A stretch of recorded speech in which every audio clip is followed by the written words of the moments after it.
Financial planning and security can sometimes be seen as a moving target. The rules change constantly, and you need guidance to stay ahead of the market moves. This is the Lebenthal Report with Michael Hartzman and Dominick Tavella, with additional insight from industry veteran Jordan Kimmel. We'll break down the news, trends, and overall direction of the markets, telling you what may be coming next, investment opportunities, and what to avoid. Now, here are your hosts, Dominick Tavella and Michael Hartzman. And good evening. I am Michael Hartzman. Today is Tuesday, June 29th, 2021. And as always, I'm on with my partner, Dominick Tavella. How are you, Dom? Good evening, Mike. How you doing? I'm good. You know, I think for the first time since we started the show, I dispensed with the tie. It's 100 degrees outside. And I thought the same words will come out of my mouth, tie or no tie. So I used common sense and ditched the tie tonight. Yeah, I had a mad dash to make sure I showed up here on time today. So I probably would have worn a tie, but I'm perfectly fine the way we are, and I think our guests will be okay with it. So. I think they'll be okay with it as well. And speaking of that, we do have Tracy Byrnes on tonight, who's a financial advisor with UBS. I know she's a friend and a prior colleague of yours, and you must thought pretty highly of her to invite essentially the competition onto our show to talk about women in investing, which I think is a great topic, and I'm glad we're going to get into it tonight a little bit. So just in general, the subject matter, both you and I have daughters in the business. We've brought daughters in, and we both made it a priority to make sure that not only our daughters, but women become part of this industry. Tracy, many of our clients might recognize her. She was an anchor at Fox Business News, did extraordinarily well there, and eventually left the network and came into the financial services industry. So I think it's compelling that somebody this bright and educated left a very public career path and now is coming into our side of the fence. I think she's going to do exceptionally well in this business. But I want to go over with her what her thought process was and what challenges she's had so far, but mostly how this is just an amazing opportunity for women, and they should really be looking at it as a career path. Yes, absolutely. You and I have both gone to many, many seminars where we talk about the psychology of investing. And one of the ways that people who are experts in the psychology of investing really slice it in half right from the beginning is how men invest and look at their money and how women invest in the relationship that they have with their money, and making that an expertise, I think, is a great skill set, especially if you are a woman and you want to have a career in this business. Again, not enough of women in our industry, a lot more than when you and I came into the business, right? Whether it's on the financial services side, advisory side, and certainly we've had our fair share of portfolio managers on this podcast, exceptionally bright women who have done a great job in managing money. But I don't think enough women look at this as a career path, whether it's on the advisory side or the asset management side. So maybe this is our little help in convincing some of our viewers themselves or their own children and daughters specifically, hey, think about this, put this at the top of the list. This might be a terrific opportunity for yourself or somebody you know. Yeah, and you mentioned the retail side, which we're on, but if you think about it, Dom, in the last month alone, we've had Mary Lasante on and Quincy Crosby on, and these are extremely successful, extremely intelligent women who've also carved out a great career path in this business. Well, look, Mike, you and I came in the industry 30 some odd years ago, and it was really, really difficult to find a woman that was established in this business. Our own Lebenthal brand was created by a woman in a very successful family at that. But still to this day, there's a lack of enough, I'll leave it that way politely, enough young women in our industry. And I'm very much looking forward to talking to Tracy and others as we'll bring on future guests to help convince some younger people that this is an avenue or pursuit And we'll talk about the pitfalls, the pluses and minuses, but I think it's an excellent opportunity for us to explore that subject matter. I agree. And you mentioned that we brought our own children into the business, and we have. I mean, Amanda, my daughter, is building a retail business, and your daughter Christine runs our 401k department, and Ashley is deeply involved in operations. So if you think about it, all three of them are really touching each a unique part of the business as well.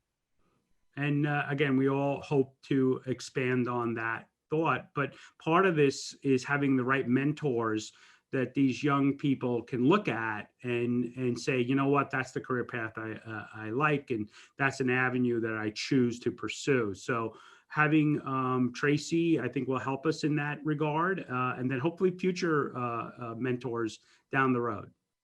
So on that note, we'll take a quick break, and we will be right back with Tracy Byrnes from UBS. Are you paying federal taxes on your cash? I work hard for my money that I keep in cash. And for the life of me, I can't imagine why anyone would want to pay federal taxes on their cash.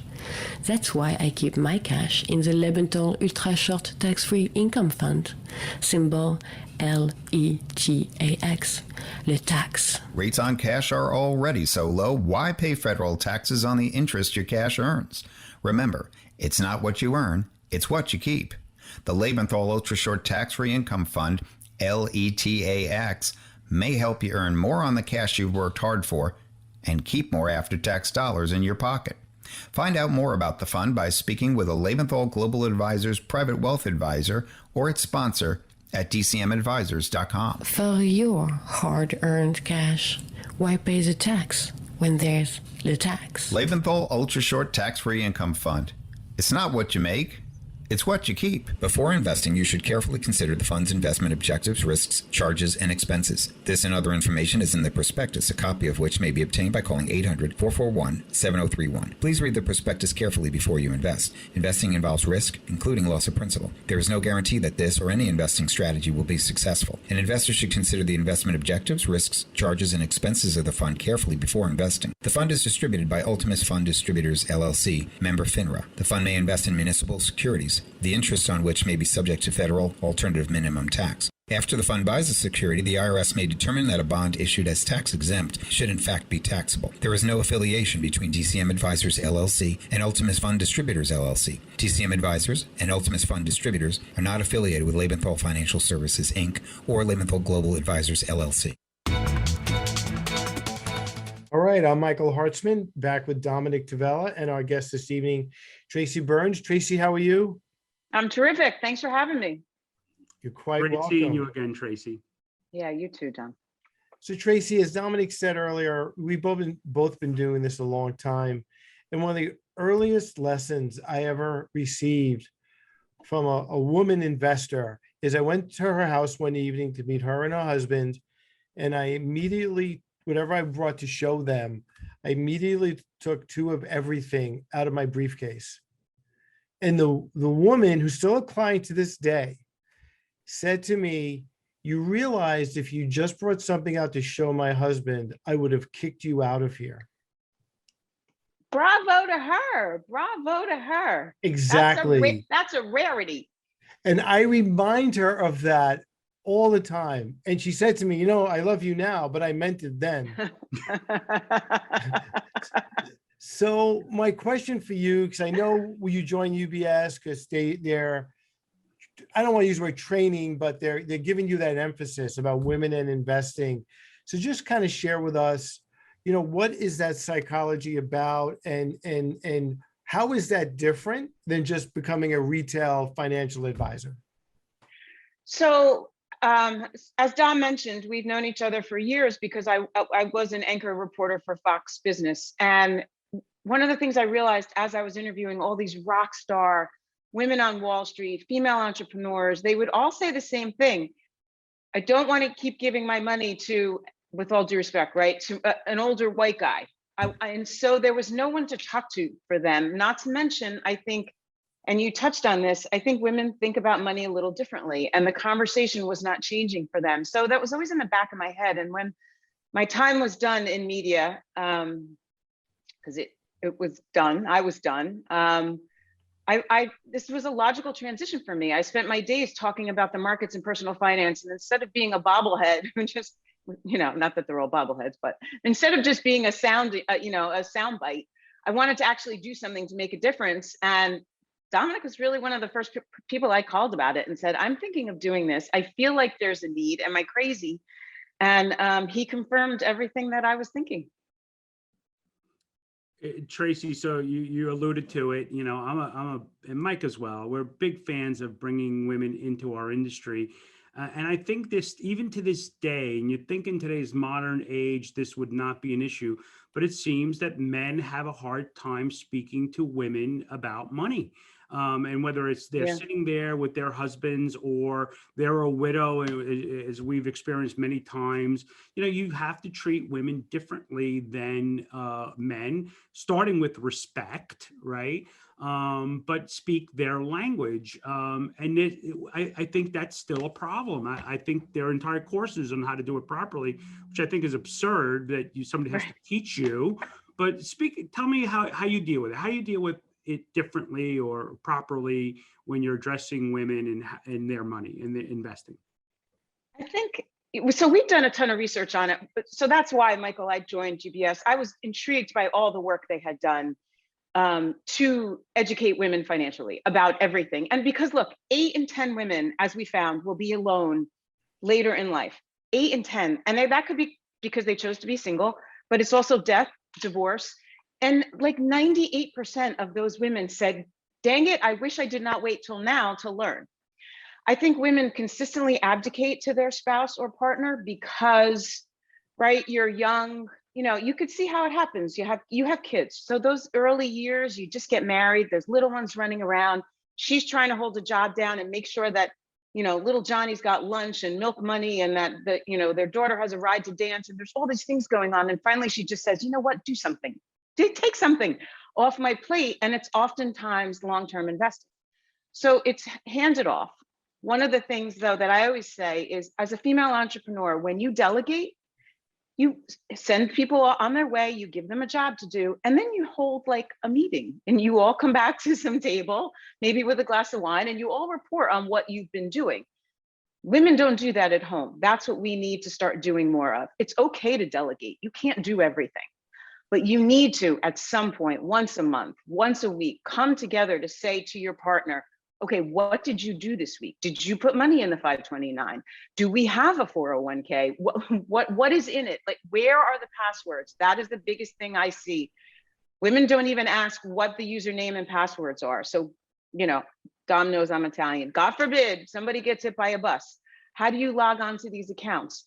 So it's little things. I think that there's a language out there that men tend to use, not on purpose, or maybe it is subconscious, I don't know, but it sounds very inside baseball, and I think it intimidates women. And that I think is what I, at least, am trying to change.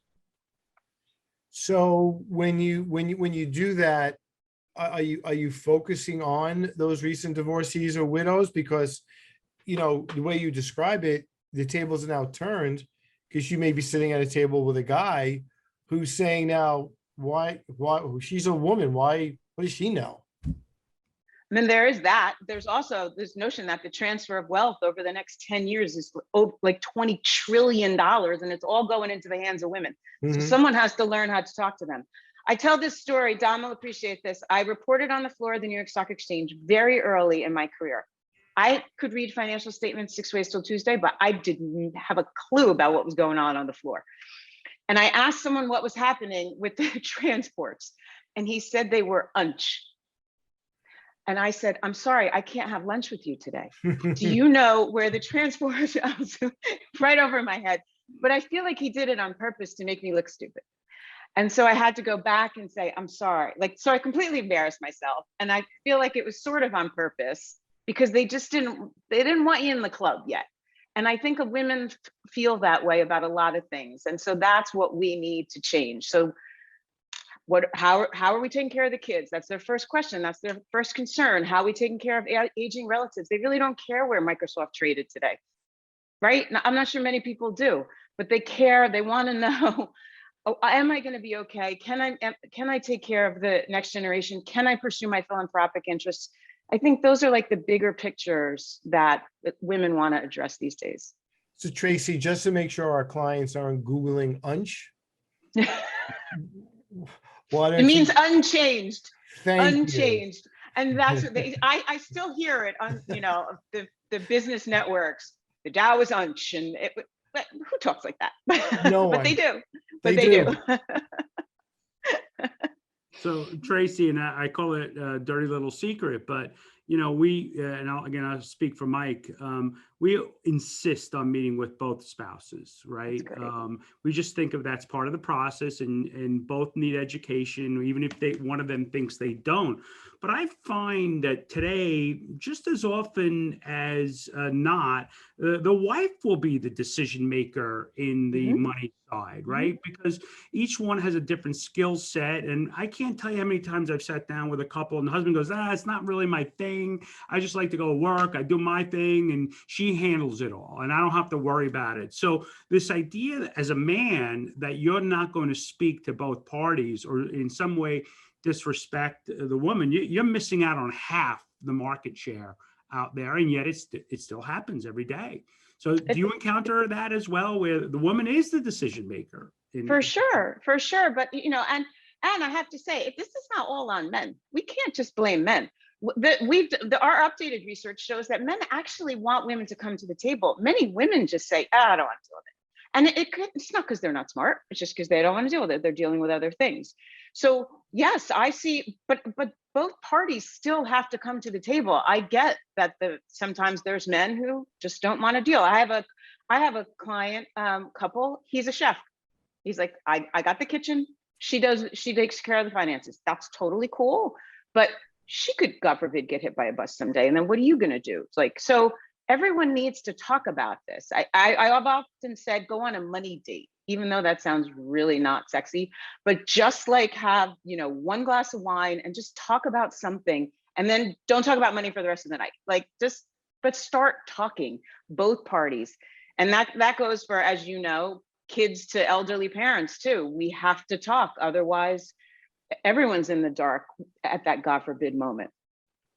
And to your point, I think you're both correct that more often than not, when I sit down with a client or a couple, it is one or the other. Where I remember earlier in my career, there would be clients who would just be butting heads who just couldn't agree and both wanted to be the decision maker. But more frequently in the last 10 or 15 years, it does appear, like you said, Tracy, that someone has kind of abdicated that responsibility to the other person. And for us as financial advisors, I guess what you're saying is you have to realize who has become the alpha and then deal with that person perhaps differently than the spouse who just wants to take the back seat. But I even think it goes beyond that. Like, our public service announcement should be that everyone goes home and starts having conversations, because so many women are still in that 1950s mode, and then they hit a point where it's just too late. So it doesn't even matter that they're both sitting in front of you. She just doesn't know. I got a call from a woman the other day, and he gives her an allowance, and she doesn't know where the money comes from, but she does notice that the bank account is sinking. So something is happening there. And, and it's not just men, women, I'm sure if the women are managing the money, I'm sure it happens in that case as well. I will tell you one interesting thing we found when we updated our research recently to include men and bring men to the table. Many answered that part of the reason they took care of long-term investing was so that they knew where everything was in the case of divorce. That feels so sneaky to me. So I think there is still a lot of that going on out there. I don't want to go off too much of a tangent, but you did mention children, right? And we find equally as difficult where the parents don't want to have these conversations with their adult children, right? It's like, it's easier if we just don't deal with it until one of us dies. I'm like, right. No, I think we need to have these conversations while you're still alive. So the importance of communication, I agree with you, can't be stressed enough. Yes. I mean, Dom, you know my family, we're Italian. I finally said to my mother, I need to know everything. I had to bring a notebook. So there's There's some cash in the sock drawer. There's a little bit under the bed. Like, what the heck is wrong with you people? But you have to talk about this stuff, or I would never find the cash in the sock drawer. God forbid something happened to them. So there has to be, we have to talk more about money. We talk about everything under the sun. Sex. We can spend 50 minutes talking about the best kind of peanut butter to serve our kids. And when it comes to money, people clam up, and we have to stop. So to that point, I really think it's on us, the advisors, to go, let's invite your spouse in the room. We won't meet with you if your spouse is not there. Let's invite your children into the room at some point down the road, right? And get that family communicating so we can do a better job. Absolutely. Although, talk about going on a tangent, then you have the whole elder care fraud issue with grandkids and grandma, and all of a sudden they realize how much grandma has, and that's frightening too. So there's a lot, I think we have a lot of responsibility, because we need to be in touch with all that. That's why I think, and that's why, you know, I consider you a mentor, Dom, that you know the family well enough to know that you get to know the clients well enough to know, you know, do they talk to the grandkids? Are there children? Is there family issues? And you have to know all that stuff when you're talking about money, because it could disappear as fast as they make it, sadly. You know, and to that point, I've been with a husband and wife. I ask the same question at every meeting when I first have a new client. Do you have any children with any special needs? And then I don't say anything. And I always, whenever I see the husband and wife glance at each other, I know the answer is yes. And 9 out of 10 times, it's the wife who admits that there's a child with a drug addiction, or there's a child with a special need, or there's a child who is autistic or on the spectrum. And it's interesting that the husband always clams up, and it's the wife. And I don't know if there's any psychology behind that, or if Tracy, you have any insight to that, but inevitably it's always the wife who kind of comes clean and says, yeah, we better tell this guy this, because if he's asking, it must be important. Isn't that interesting? Like, she wants to talk about that kind of stuff, you know, and I wonder how that meeting would have gone if you asked him that question and he was alone. Yeah. Right? Would you actually know that? So that's why I do, one, you want them both in the room, but two, I do think women think about different things, and we worry about everything. and knowing that someone like you is going to address it, I mean, I feel better already.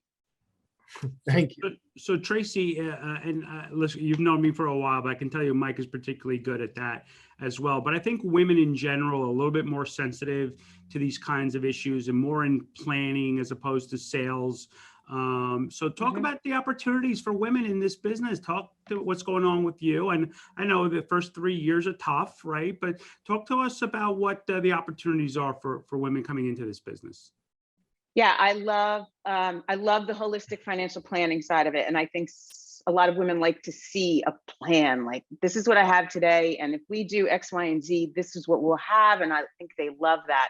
I think as a single mother, the flexibility is I mean, I couldn't ask for a better job. I think the ability to work with who I want to work with, Dom, you know this, right?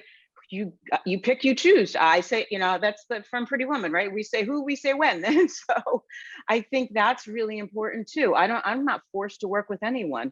I purposely choose to work with women going through divorce because I have a soft spot, but I could, choose to work with musicians or whoever. So that, I mean, I'm creating my own job here. I'm creating my own perfect career. If I had to say there was a downside, the way the industry pays, at least in the big banks, the way the industry pays us is not easy. You eat what you kill, and in the beginning, it's hard. As someone like myself, I found it took me a little while to gain the trust of people, knowing me for a lot of years as the girl with the big hair and big lips on Fox saying something about the Dow Jones.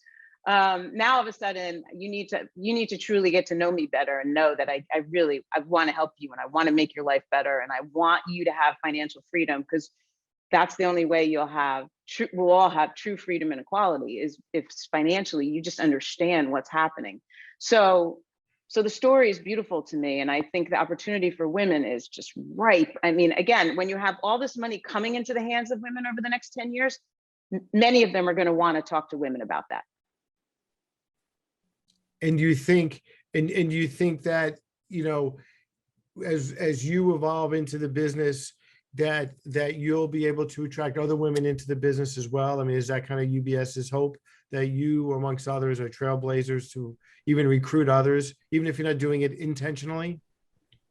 I'm presuming that's the hope, and I don't really care where they work. I just think we need more women out there talking about money, being able to go out and have a drink and talk.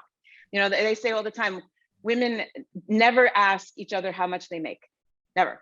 Men do it all the time. Why don't we talk about that stuff? So like, just talk. And the more women in the business they'll be comfortable enough to start the conversations. Well, Tracy, we hinted at it. You know, you work for UBS. We are friends, but you think it's a competitor. Why would we have you on? But the truth is, we also want to have for our own daughters and our clients and their daughters that there's mentors out there and people they can look up to and go, you know what? If she can do it, I can do it. And she's successful, I can be successful. So I think talking about this out loud is a very healthy thing for everybody, even our own business. I love it. I was thrilled and honored to be asked, and happily we'll talk to anyone out there about it.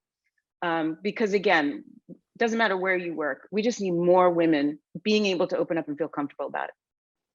Could not agree with you more. So on that note, Tracy, we are pretty much out of time. And you being the old pro, you understand how we have to end these breaks on time or the producer gets annoyed with us. I do. I'm sure you got to pay the bills. Don't miss it at all, Tracy, but it was great seeing you and having you with us, and maybe we get to do it again someday down the road. I would love it. Thank you both. Thank you, Tracy. Have a great day. We'll be right back.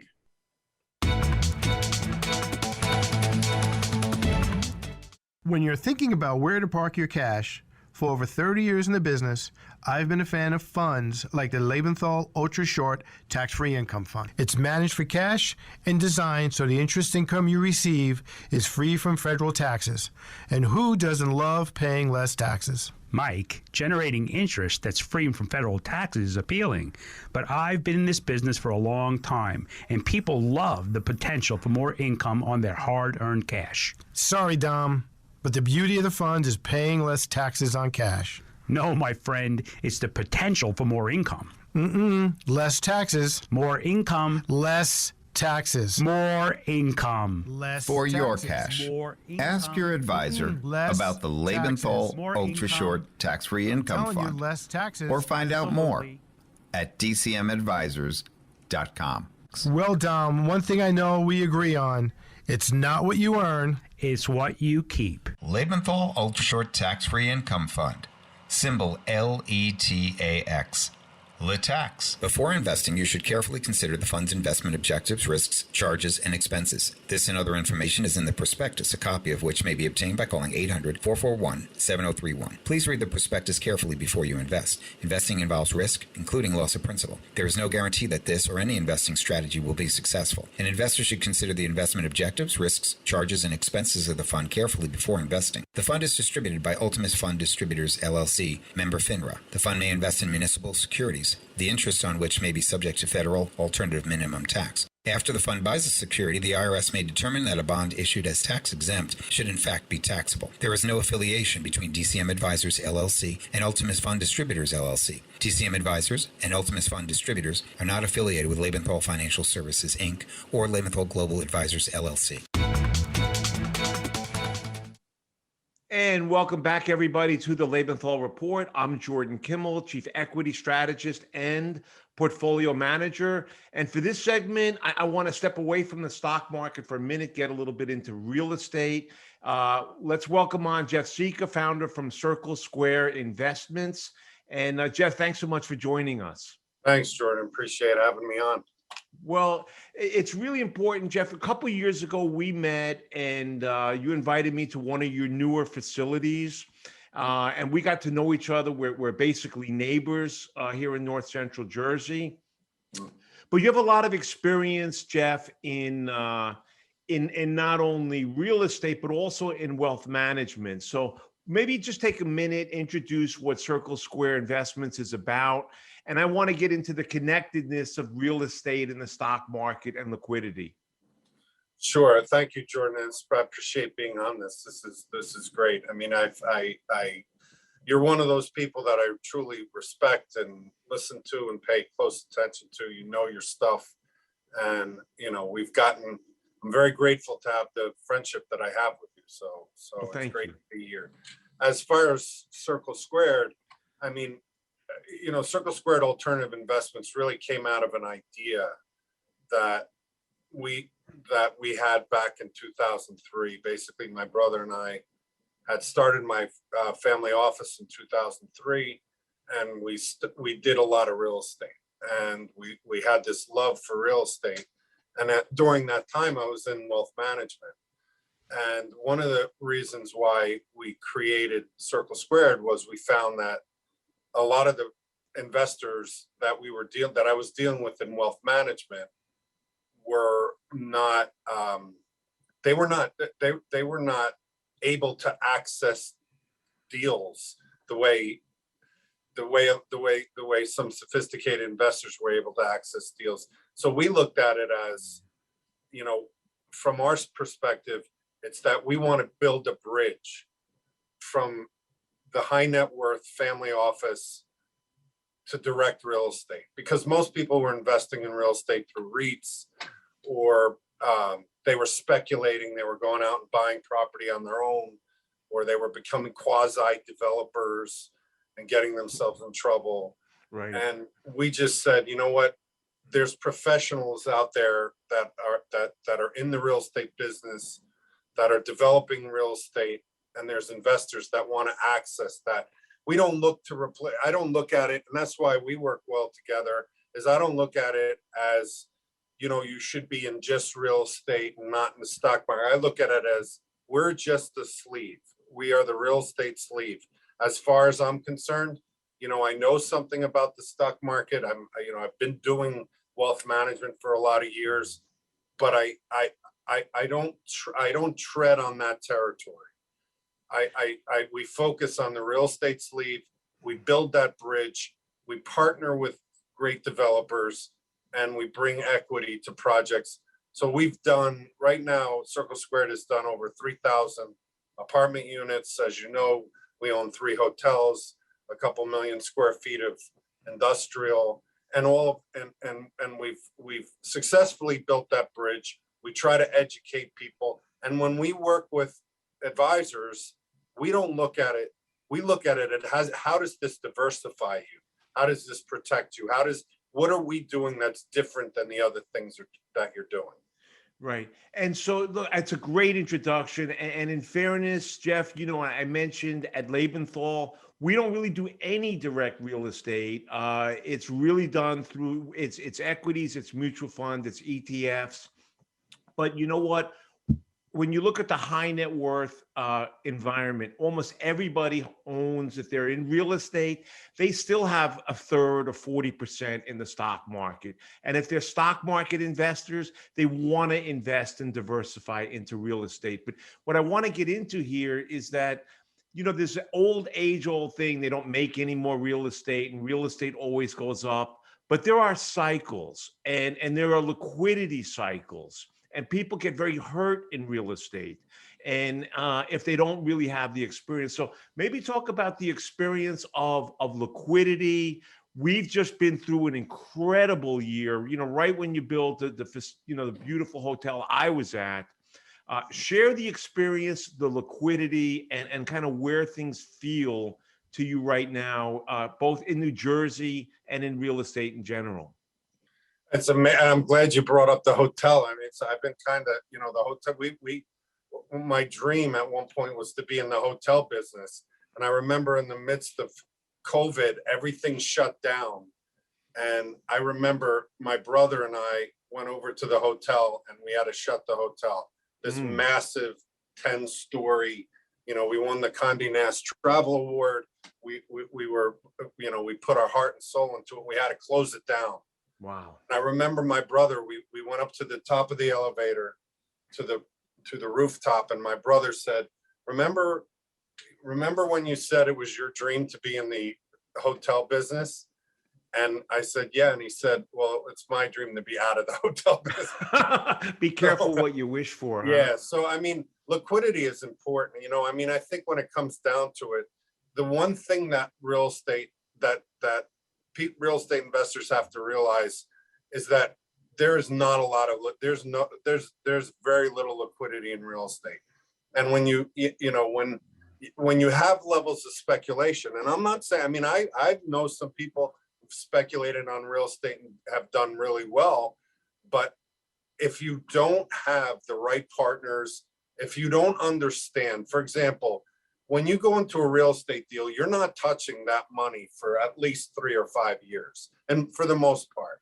So if you're planning on investing in real estate and you have liquidity needs, don't even do it. Don't, right. Because, now with this flipping houses and doing things that people do, I'm not against that. I mean, I'm not, I know people who make money doing that, but you have to do it with money that that if the market turns and you're not able to sell when you think you're going to sell, you have to be willing to hold on to it. And if you're not willing to, or if you don't have the wherewithal to hold on to it, then it's not the right investment for you. I mean, for me, I looked at it as, like I said, I've done stocks and bonds, traditional investments my entire life. And we've dealt with other alternatives and worked with other alternatives. But it was like, I was like a moth to a flame when it came to real estate. I just couldn't get away from it. And anytime, we would go in another direction, I'd come back to the real estate because I see it as an investment. Like you brought up that analogy that they'll never make more. We invest in, for example, in apartment buildings next to transit, next to trains. And what I tell people is that there's a train there that goes into New York City. And no matter how bad New York City is doing at this particular moment, right, don't bet against New York City. And that train is going into New York City, and that apartment complex right next to that train is going to be filled with people, a lot of people who are getting on that train and going into the city. So, that's really, in terms of exclusivity, it's all supply demand. Economics better than anybody. It's all supply demand. The less supply, the greater the demand, the greater the price appreciation potential. Right. But you know what? I'm going to go back to this thought of experience, partnerships, and depth of team. And people think that real estate is an easy business, but it's far from easy, and timing is, I think, really important. And people talk about like where we are in the cycle. I'm curious in terms of with your experience and in the liquidity piece we're in right now, where there seems to be money for everything. Do you find that the liquidity is there for the real estate, or what are you feeling, and how are you positioning yourself? Well, I mean, what we're seeing now is, so you're seeing this massive surge in single family homes, where in towns where we live in northern New Jersey, or towns and cities throughout the country, you're seeing massive demand for single family homes. Now there's a couple reasons for that. One of the reasons is we've lost about 5 million units in the past 5 years. So supply is not coming online as it once did. And now what the problem is, and the reason why you're seeing this surge in home prices, is because hard costs, steel, lumber, plastics, everything has gone up significantly. Got out of whack. Yep. Yeah, I mean, lumber was up, over 100%. I mean, we're buying metric tons of steel, and it's costing us $400,000 more to buy the same steel we could have bought a few months ago. Amazing. So, I mean, you're seeing these dramatic, and that comes down to your typical home buyers, home builders. They're building, and then so the supply isn't there. So as a result of that, a lot of people that normally would buy homes can't afford them now. So we're experiencing a boom like I've never experienced in my entire life in the apartment market. The apartment market is so hot right now. And one of the reasons it's hot, especially transit oriented, we're transit oriented urban infill. It's so hot right now because people can't afford homes. They All can't right, well, afford. let me interrupt for a second to say in the stock market itself, it's not always as good. A year ago, if you could imagine yourself talking like this, Jeff, you'd surprise yourself. Yeah. What I want to do is let me bring the engineer on, if I could, to bring on both Mike and Dom. Maybe they have some thoughts on, real estate. And again, here's Jeff Sica. Jeff's got a lot of experience. Guys, fire away. Hey, Jeff, how are you? I'm Michael. Hey, good, Mike. How you doing? Good. So, Jeff, you mentioned apartments. I just want your opinion on healthcare and particularly assisted living facilities, which we hear a lot about, Dominick and I, in terms of the opportunity with the aging of America. So I was just wondering what you thought is the opportunity in the assisted living, stepped up living facilities. I think the potential, Mike, is probably better than I've ever seen. I think now, as you mentioned, you have this aging population, because of medical science, people live longer, and now what you're beginning to see is that assisted living was something, that a lot of people didn't want to get involved. I mean, for example, I've known people who've said, I never want to live in assisted living. Now you have assisted living that could accommodate just about any demographic, any net worth. So, where I find a tremendous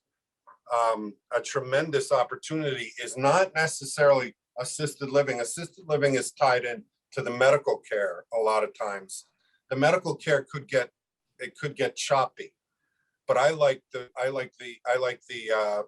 55 and older demographic. These are not necessarily people who need assisted living. These are people who are active retirees that, sell their house and they don't want to live in an apartment complex with a bunch of millennials drinking beer and having keg parties. So they want to live amongst people 55 and older, and and that demographic, that's where you're seeing almost a step up to assisted living, where you could have somebody in a 55 and older for decades, and then the assisted living facilities step in. But the opportunity is great, and there's still a tremendous shortage of them. And most likely the shortage in assisted living has to do with the fact that it's very choppy with medical. We saw what happened with COVID. There's a lot of liability. So there's that. If you're going to invest in that, you got to be aware that there's, there could be some choppiness. Hey, Jeff, you mentioned what was going on in the apartment sector, and clearly, Florida real estate's been on fire. But pretty much the exact opposite in Manhattan, right? Where you're seeing prices decline. And I was recently having a conversation with a client, like, what do you think about Florida and investment in real estate? And I'm like, well, I'm not here to render you an opinion on that, but you would think you'd want to sell high and buy low. And by definition, that means you would at least consider looking at Manhattan real estate. And he scoffed, and you're nuts, you're crazy. That's not where you want to put your money. Maybe today he's right, but when will the opportunities come, in your opinion, in a market like Manhattan? The thing with Manhattan, and here's what's surprising about it: Manhattan, we had people lining up because we had people lining up to try to invest in New York, and we didn't see the opportunities that we thought we would see. I think New York has always been. It's been a kind of a store of value where there's a lot of foreign investment that inflate prices. I would say, we're always open to doing New York deals. We haven't done many. We've done Poughkeepsie, but we haven't done many deals in New York, mostly because they're so overpriced. So I would say that, we may never see that opportunity in New York. I think, we're always interested in distressed real estate. there's a lot of people lining up for that. So you have to be much more selective, and maybe it won't be New York, but it'll be Jersey City. It'll be, the peripheral markets. Florida is an inflated market in the whole housing market, but also it's all supply demand. And in Florida, if I'm going out there and talking to people about developing in Florida, we have people throw money at us. But the reality is there's a lot of supply in Florida. Right. We're looking at projects now that are 1,000 units. And you know what, Jeff, I need to jump in and wrap us up. I'm seeing the note from the producer. So, again, like Dominick said, you want to sell high. The problem is we're all looking to buy low. And with this liquidity right now, it's hard to find, where to buy low. And so I will share that, Manhattan is only a couple miles long and a couple miles wide. I was born in New York. I have an affinity to it. I hope it does come all the way back. It saw some bleak times, but the message here about real estate is you have to have the experience and time. We don't sell real estate at Lebenthal. We don't know enough about it, but we know our clients are interested. The stock market, liquidity, real estate's all connected. Jeff, thanks so much for the time tonight, and look forward to seeing you soon. Take care, guys. Thank you. Thank you, Jeff. Thank you, Jeff. Okay, we'll be back with more of the Lebenthal Report following this quick break. Financial planning and security can sometimes be seen as a moving target. The rules change constantly, and you need guidance to stay ahead of the market moves. This is the Lebenthal Report with Michael Hartzman and Dominick Tavella. We'll break down the news, trends, and overall direction of the markets. Now, back to the Lebenthal Report. All right, I'm Michael Hartzman, back with Dominick. And Dom, that hour went pretty quickly. Wow. We always wonder what are we going to talk about for a whole hour. And then every guest is like, I wish I had another 15, 20 minutes to continue pursuing the subject matter. So look, I guess we'll have an excuse for another one of these podcasts. Yeah, we always seem to. And, we didn't talk about the stock market at all tonight. And I think when we started this podcast, we didn't want to rehash the market week in and week out. And tonight, we talked about the opportunity for women in investing, which again, we could have talked to Tracy another half an hour easily. And then Jeff really brought a fast-paced view of real estate investing. And he barely mentioned the market at all. And somebody who's hands-on, right? Who has the real life experience and has lived through some real crisis moments and survived, right? So, but I think your point is well taken. We worried that we might bore people about what was going on in the stock market, and they can watch CNBC or NBC or Fox Business all day long, and they don't need us. But here we are managing to fill the hour and hopefully bring some insight into some different areas that normally people wouldn't be bothered with or have the time for. Or even think that was a topic to begin with. Right. I mean, women in investing. I mean, you and I have been hearing about this topic literally for 20 years. And in spite of that, I think our industry has done a poor job of really focusing a spotlight on both women as part of this industry and women as consumers. Look, this has been a subject dear and near to both of us, right, with our own children. But we know that we are, as an industry, we are in transition. We know that a significant percentage of the people, the advisors in the industry today will be retired in the next decade. And young people need to come in and replace those retiring advisors. And obviously great opportunities for young men. We don't care what color or religion. There's no biases anymore in our world, but women specifically need to think of this as a career path, and a very, very successful one, I think, at that. They do. And but I think we would be remiss if we didn't at least give a shout out to Scott, my son, and Michael, your son, because we do have 5 of our children in the business. And I know you like to claim that you have 4 and I have 1. But well, one of yours is mine. He's been adopted, but that's okay. I'm not complaining.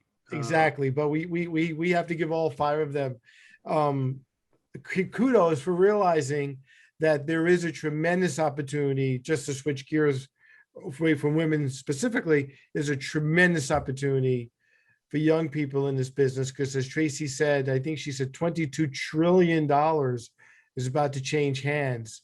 And this industry needs young people to guide their counterparts who are going to be participants in this transfer of wealth. Yeah, Mike, not to get wonky and more for our guests, over the next decade, we have about a third of the advisors in our industry that are over 75 years old. And those people will be transitioning and retiring. We need young, intelligent, educated, very, very high integrity people to come into our industry and take over. We started with our own family, and people like Tracy, when she called me, I was very high on the idea of her coming into our business, as I would any woman coming into our business. But the more, the better. Yep. And in addition to our own 5 children, I'm happy to say that of our sales force, we actually have a couple of young, really motivated people in their mid to late 20s who also are anxious to learn and be a part of the industry. So at least from that perspective, Dom, we're doing our share to groom these young people along. And having little podcasts like this where we bring up the topic, and we'll be doing more of this down the road, I think only helps. And if it doesn't help us directly, maybe indirectly, but I think it's healthy for the industry. Yeah, and I really have to stop saying we've both been doing this for 30 years, because that sounds like a long time, and I really don't feel that old. But I guess the numbers don't lie. Well, your son wants to know when you're going to retire, so just keep that in mind, that they are looking for that date for you. Mine have given up hope. So on that note. But not anytime soon, and certainly not by next week. So we will be back in a week from today, and have a great evening, my friend. You as well, buddy, and I'll talk to you next Tuesday on this very show. Good night, everybody. Good night. Thanks for tuning in to the Lebenthal Report. Dominick, Michael, and Jordan will be back for our next program, airing next Tuesday at 2 p.m. Pacific Time and 5 p.m. Eastern Time on the Voice America Business Channel. Until then, have a great week.